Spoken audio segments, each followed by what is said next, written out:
Ed Lazear joins us now, former chairman of the President's Council of Economic Advisors from 2006 to 2009. Ed, thank you so much for being here. It seems that we still don't have those final details or no agreement on those final details just yet. How much does it matter? Have we gotten past those major mountains for the two economies, or is there still a lot to be worked out that could really have a real economic impact?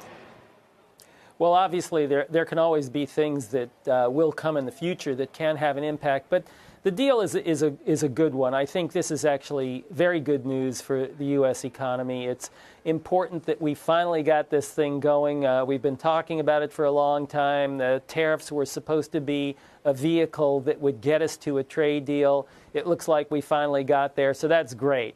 The one thing I would say, and economists always have the on the one hand and on the other hand, so I got to give you the other hand, and that is that we shouldn't have delusions of grandeur. This is a very positive development, but it's not going to be transformational in terms of how it affects our economy.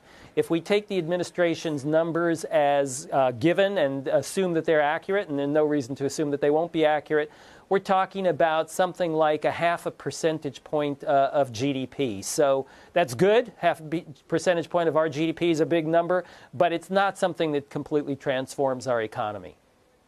And how impressive is it that this deal will be signed, and yet the U.S. still has something of a bargaining chip but going forward for the next stage? It still has some tariffs yet to be removed. Well, I think that's particularly important when it comes to the issue of intellectual property. And the reason that's important is this. If you think about any deal on intellectual property, the way that works in any country, in the United States and internationally as well, is essentially what those deals give you is the right to sue. Essentially says, look, we can take you to court, or we can impose some additional sanctions on you in the future to make sure that you behave appropriately.